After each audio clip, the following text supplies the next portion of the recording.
Good evening and welcome to our Committee of Adjustment meeting this Tuesday, April 29th, 2025. Can I get a mover and a seconder to open the meeting? Moved by Councillor Bougie, seconded by Councillor Jaworski, that we open this meeting to the call of the chair at 6 p.m. All those in favor? Carried. Confirmation of agenda. Are there any changes? Nope. Okay. A mover and a seconder for the agenda is presented. Moved by Councillor McDonnell, seconded by Deputy Mayor Lang, that the agenda be accepted as presented. All those in favor? Carried. Are there any disclosures of pecuniary interest? Seeing none, we'll move on. Approval of previous minutes. Were there any errors or omissions noted? Seeing none, a mover and a seconder to accept them. Moved by Councillor McDonnell, seconded by Councillor Bougie, that we accept the March 10th meeting minutes as presented. All in favor?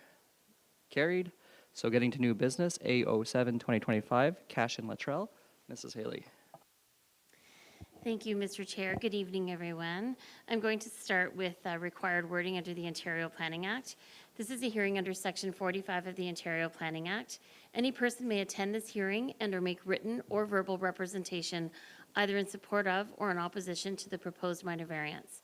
If a person, the applicant, or public body does not make oral or written submissions at this hearing or before the minor variance is decided upon, their comments will not be considered by the Committee of Adjustment.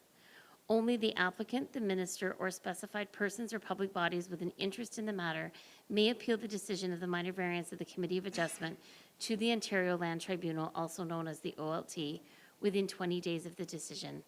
Please note that the committee members have reviewed the application along with any written submission received in support of or in opposition prior to this hearing, and in addition will hear today oral submissions from any interested parties. So we're going to start with application A07-2025. This property is located at Lot 8, Registered Plan 152. It's located within Bayview Estates subdivision in the geographic township of Charlottenburg, now in South Glengarry, also known as 6535 Clifford Avenue. The subject property is approximately 0.83 acres in area and is privately serviced by a septic system and a well. This is a key map of where the property is located. So to help orient everyone, this road here is Purcell Road that runs north-south, north of County Road 2, and then you travel into Bayview Estate subdivision where you find the subject property. The applicant has an existing detached garage that is 193.02 square meters in area. The applicant has constructed an addition to the existing detached garage that is 38.22 square meters in area, and this addition will be used as a pool shed. There's also a portion of it as an entrance. The requested minor variance is as follows: to increase the maximum gross floor area of a residential detached garage from 100 square meters to 231.24 square meters. So now I'm going to provide you a little bit of information on that property. This Committee of Adjustment may recall that on July 20th, 2020, this property and the applicant, the current property owners, is the same applicant here this evening, received approval for a minor variance to increase the maximum gross floor area of the existing garage to 187 square meters. I have a site plan that was provided to us from the property owners and the applicant. This is their single detached dwelling with a carport on the end. This is the existing garage that has the addition that was added based on the approved minor variance in 2020. And this is the addition that has been added. And according to the applicant, they weren't aware that they needed a permit for a pool shed of this size, as well as to attach it to the existing shed. So that's the reason for the minor variance application before us this evening. We have a variety of photos to share with the committee and the public members this evening. Some of these photos were taken by South Glengarry staff and some were provided to us by the applicant, so thank you. This is what the property looks like in the front when you're along Clifford Avenue. And then we're going to look on the south side where you see, to look into their backyard, you can see it's kind of difficult to see where the proposed pool house and shed is because it's quite hidden in their backyard. So now that we're in the backyard, this is the addition that was constructed with the previous approved minor variance. This little entranceway was added after the fact, and this is the pool shed that's currently under construction. And then this is a more straight-on view of that pool shed that has been attached to that existing garage. The property is designated residential district in the urban settlement area of Glen Walter in the county official plan, and it's zoned residential 1 in the township zoning bylaw. And the application conforms to the general intent in the official plan and zoning bylaw, in my opinion. This is a zoning map that shows the subject area. The light yellow represents residential 1 zoning. The star represents the subject property, and the green represents open space, which is the golf course as well as abutting lands. The application was circulated to all abutting property owners within 60 meters and applicable municipal staff, and I've not received any written or verbal comments to date on this application. Planning and Building have reviewed the application, we've worked with the applicants, and we are recommending that the minor variance be approved. So at this time, Mr. Chair, we do have the applicants here this evening. I'm sure they can provide you much more detail on what they're constructing if there are any questions. Thank you. Thank you, Mrs. Haley. Are there any questions first from around the table? Councillor Jaworski. Thank you, through you, Mayor McDonald. Ms. Haley, question with regards to the pool shed portion. If it had not been attached to the garage, is it of a size that would require a permit or a minor variance? Through you, Mr. Chair, it would require a permit, and the reason why it is because it's not considered a shed that's 15 square meters or less, because that's exempt from the building permit process. Based on the size of this building and how it's used, it would require a building permit, regardless if it was independently or unattached from the existing garage or attached to the garage. It requires a permit both ways. But the minor variance is because it's now becoming... Sorry. It would not require a minor variance because they would be permitted to build a shed in their backyard that's 50 square meters in area. So it wouldn't have triggered the variance if they hadn't physically attached it to the garage. Councillor McDonnell. Unless there's comment from the applicants or anybody else has a concern, I'd move to approve as presented. Right. Are there comments from the crowd or public Or the applicant. or any from the applicant? Nothing further? All right. At a seconder? Okay, so moved by Councillor McDonnell, seconded by Deputy Mayor Lang, that we accept this application as presented. So that means it is approved. There are some caveats. If I can just... Oh, sorry, yeah, we do have to vote. I just... Yeah, that's all in favor? Thank you, Councillor Jaworski. And then there are some caveats. Mrs. Haley will help you with those. Sorry. Thank you. Your application has been approved. As we've previously discussed, it is subject to the 20-day appeal period, and that will expire on May 19th of 2025. And I'm sure our building staff will continue working with you to advance your construction on site. So thank you. Sure, you can do that, yes. All right, so that means we're good for now then. Thank you very much. All right, next order of business is A08, 2025, Burrell Gauthier. Mrs. Haley.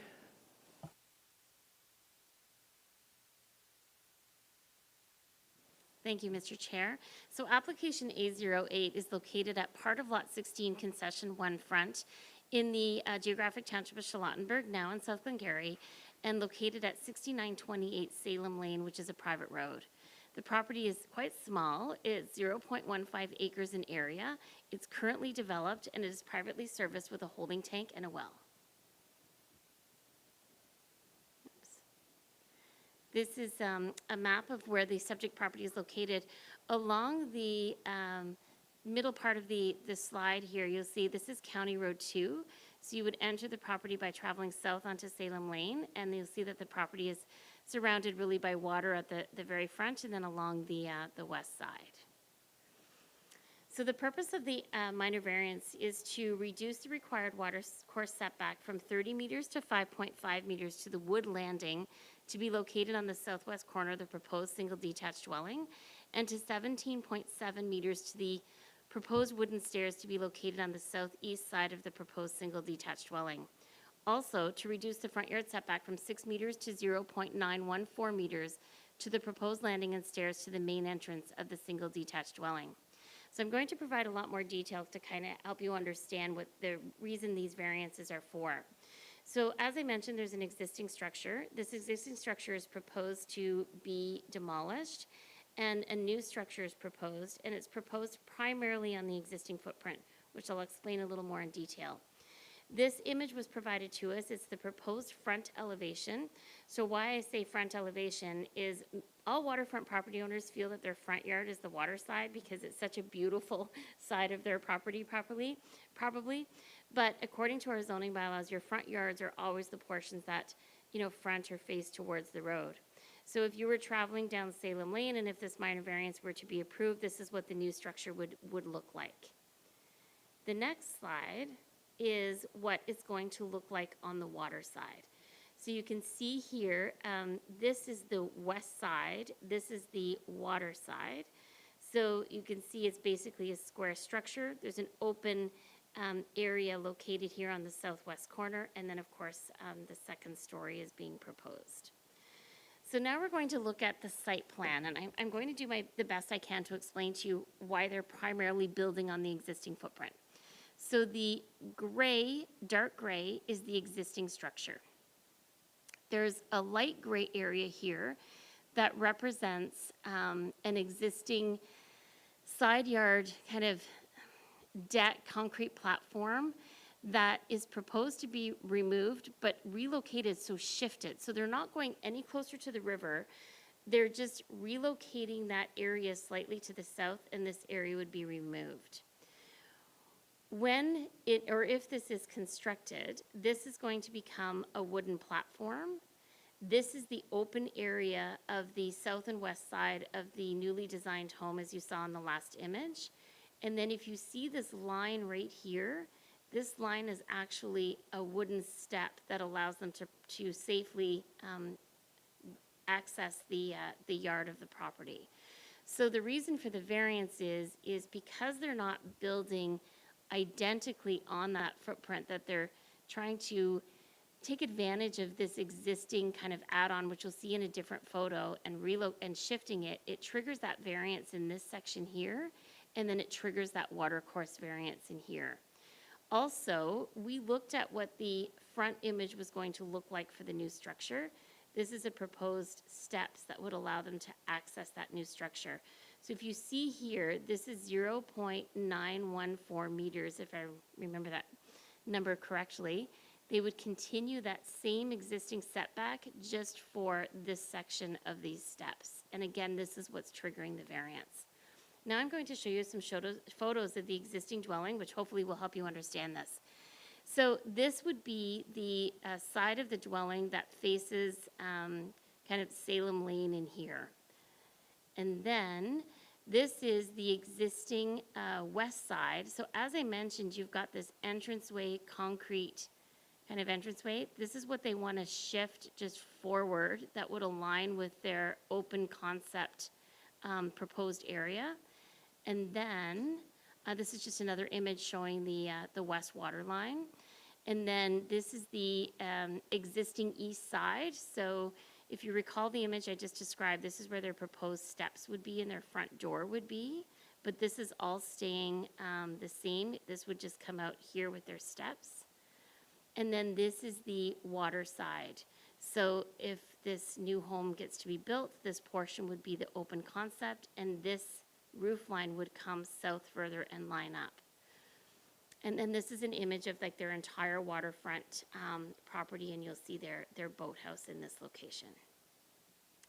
So the property is designated rural district in the county official plan. It's zoned limited services residential because it's located on a private road. It also is zoned floodplain holding because it's located in the floodplain. And the minor variance application does conform to the general intent of the official plan and zoning bylaw because they are taking advantage of primarily all of the existing footprint, and redevelopment is permitted to occur.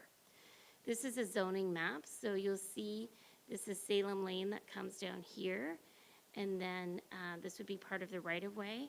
We've got the subject property in here that has some floodplain and some of the yellow. The application was circulated to all abutting property owners within 60 meters and applicable municipal staff, and we have not received any written or verbal comments to date on the application. The application was also circulated to the Raisin Region Conservation Authority. We worked quite closely with them during various stages of the design, and they provided written comments with no objections to the minor variance, and they request that if it were to be approved, that the property owner obtain all development permits as necessary. We are recommending that this application be approved. There's very few variances that are required because it's really keeping in line with the intent of the existing structure. And that's all I have, Mr. Chair. We do have Mr. Burrell.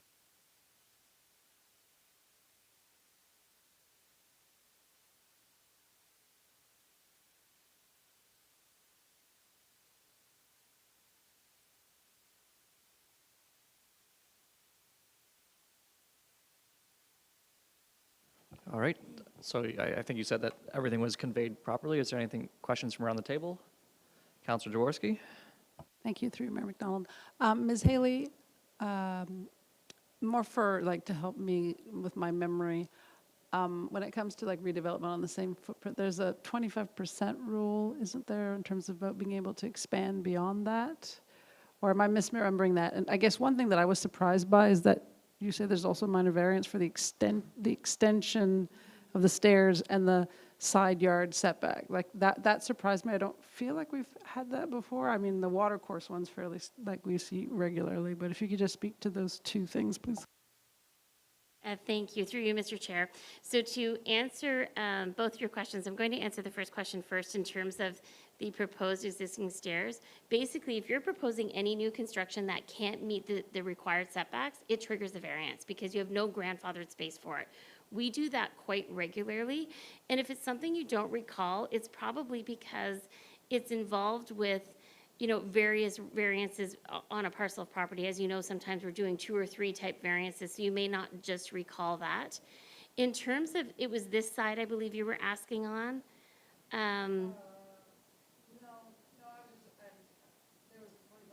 Oh, the 25%, yes, okay. So the 25% would only apply if you're entirely located within a floodplain. So entirely located in a floodplain, we only allow you to increase your footprint up to 25% of the existing structure. So this case is not a perfect example, but good memory to ask that question. Okay, thank you. Counselor McDonnell? Through you, I'd move to approve as presented, Mr. Chair, unless there's barring comments from the audience. Are there any comments or questions from the public or the audience? Do you want to add anything further? All right. So a seconded by Counselor Jaworski. I'll remember to vote this time. All those in favor of as presented?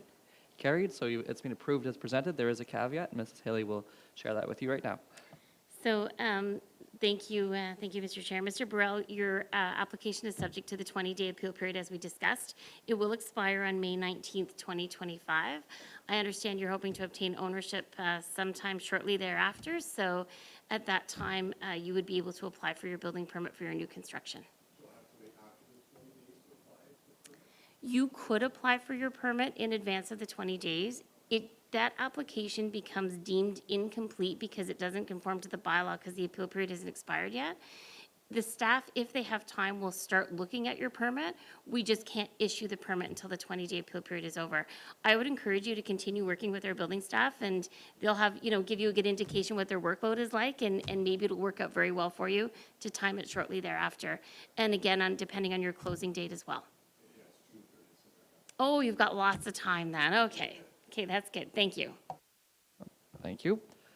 Next meeting to be determined. We believe we won't have another meeting until our second meeting in May, Mr. Chair. Thank you. Thank you. A mover and a seconder for adjournment. Moved by Counselor McDonnell, seconded by Counselor Bougie, that we adjourn this meeting at 6:19 p.m. at the call of the chair. All those in favor? Carried.